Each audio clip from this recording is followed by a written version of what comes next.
താരസപ്തക് ആരംഭിക്കുന്നത് 1943 അഗ്നേയാണ് 7 പേരടങ്ങുന്ന, അതാണ് സപ്തക്, 7 പേരടങ്ങുന്ന കവികളുടെ കവികളുടെ ഒരു ഗ്രൂപ്പാണ് താരസപ്തക് എന്ന് പറയുന്നത്.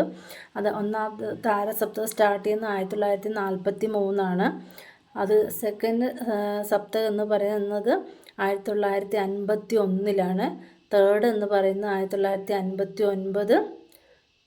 അത് കഴിഞ്ഞ് പിന്നെ വന്ന് ചൗദാ സപ്തക്, നാലാമത്തെ സപ്തക് എന്ന് പറഞ്ഞാൽ 1979. ഒന്നാമത്തെ താരസപ്തകിൻ്റെ കൂടെ, അതായത് 1943 കൂടെ 8 കൂട്ടിയാൽ രണ്ടാമത്തെ സപ്തകമായ 1951 കിട്ടും.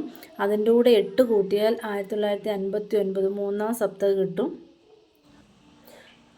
മൂന്നാം സപ്തക് 1959 കൂടെ 20 കൂട്ടിയാൽ നാലാമത്തെ സപ്തക് ചൗദാ സപ്തക് 1979 കിട്ടും. ഇങ്ങനെ ഓർത്ത് വെച്ചാൽ, അതായത് 1 കഴിഞ്ഞ് 8 വർഷം, പിന്നെ 8 വർഷം, പിന്നെ 20 വർഷം, അങ്ങനെ ഒരു ഓർത്ത് വെച്ച് കഴിഞ്ഞാൽ തന്നെ നമുക്ക് പെട്ടെന്ന് കിട്ടും.